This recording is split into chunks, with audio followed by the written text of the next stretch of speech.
But this one begins with a whisper, a subtle unease that creeps under your skin, a feeling that something is profoundly wrong. It starts with a simple question at the front desk of an old hotel, a seemingly innocuous request. "Can I book room 313? The clerk insists it doesn't exist, the numbers skipping unnaturally from 312 directly to 314. As if that room was intentionally omitted. But you saw the door at the end of the hall, a solid, imposing presence that shouldn't be there. People who stay in that room don't check out. They vanish, no trace, no explanation, leaving behind only whispers and unanswered questions. The staff's silence is a wall, an impenetrable barrier. They avoid the topic, their eyes full of a deep-seated fear that speaks volumes. Officially, it's dismissed as a simple numbering error, a clerical oversight. But the truth, as always, is far darker and more sinister. Over decades, a disturbing pattern has emerged. Guests have disappeared. A salesman eager to close a deal, a honeymooning couple starting their lives together, a student seeking adventure and knowledge, a family seeking a peaceful getaway, always after checking into room 313. Their stories abruptly ending within its walls. The hotel tried to erase the room from existence, changed the numbering system, boarded up the door with heavy planks, meticulously removed it from all official floor plans and records. But you can't erase a memory, or a ghost, especially one that clings so tightly to a place. The room is still there, lurking just beyond the veil, waiting for its next unsuspecting guest. The legend of room 313 is terrifying in its simplicity, a tale whispered among travelers and staff alike. It's a story that chills you to the bone, not with gruesome details, but with an unsettling sense of unease. There are no violent ghosts, no bloodstains, just an unnerving silence and an all-consuming emptiness that seems to seep into your very soul. The room is said to slowly erase you, feeding on your presence, your memories, your very essence, until nothing of you remains within its walls. It's a gradual fading, a slow descent into oblivion. Guests in neighboring rooms report strange, unsettling sounds. The faint hum of a TV in an empty room. Its screen flickering with static, a ghostly broadcast from another dimension. Floorboards creaking under an unseen weight. Faint whispers in the walls, like secrets being shared in a language you can't quite understand.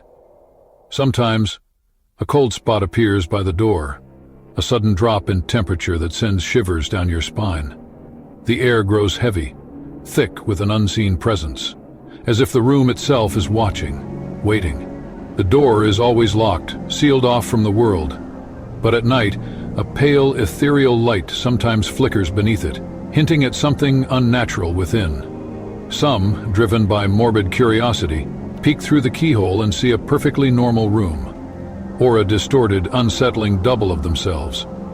A mirror image with a sinister smile, staring back with malevolent intent. Then the image vanishes as quickly as it appeared, leaving only an oppressive darkness that seems to cling to the edges of your vision. The feeling lingers, a chilling premonition that you just glimpsed your own replacement, a shadow waiting to take your place. The room's hunger is quiet, patient, and ever-present. It waits, dormant, for the next unsuspecting guest to cross its threshold. Stories like this thrive online, finding fertile ground in the digital age, where anonymity and shared imagination converge. These tales, often born from the depths of human creativity and fear, spread like wildfire across the internet, especially on Reddit's r/nosleep. It's a haven for horror enthusiasts, a place where the line between reality and fiction blurs, and where the most chilling narratives find an audience eager to be thrilled and terrified. Tales like these, where ADD threatens our health, MDD, Yorubicide. Though the attendees are found to be enthralled and terrified, there, users share tales of haunted rooms, like a motel's room 204, a seemingly ordinary space that becomes a nexus of paranormal activity, where guests wake screaming about a shadowy figure lurking in the corners. The pattern repeats. A skeptic, confident in their disbelief, ignores warnings, dismissing them as mere superstition, and spends the night. And their posts grow frantic, filled with increasing dread and terror before abruptly ending, leaving readers to imagine the horrifying fate that befell them. Other stories list bizarre hotel rules, cryptic guidelines that hint at a hidden, sinister reality beneath the surface of everyday hospitality. Never meet the man in the bowler hat, a recurring figure of dread, an omen of misfortune lurking in the corridors. Never answer a knock at 3 a.m., for that is the witching hour, when the veil between worlds thins and unseen entities seek entry. Leave if a window is open in room 48. It's an invitation, a gateway for something malevolent to enter. These digital legends tap into our fear of the unknown in temporary spaces, preying on our vulnerability in unfamiliar surroundings. A hotel room is a box of secrets, its history hidden, a repository of countless lives lived and forgotten. The stories make you question every strange noise you've ever heard in a hotel at night, every creak and groan amplified by the silence and your own imagination. What if it wasn't just the plumbing, the aging infrastructure struggling to keep up with the demands of countless guests? What if it was something waiting for you, lurking in the shadows, patiently biding its time until you let your guard down? Cursed hotel rooms aren't just fiction, they echo real history. The Cecil Hotel in Los Angeles is infamous for mysterious deaths, including Elisa Lam's unsolved case. H.H. Holmes' Murder Castle in Chicago was a real labyrinth of horror designed for people to disappear.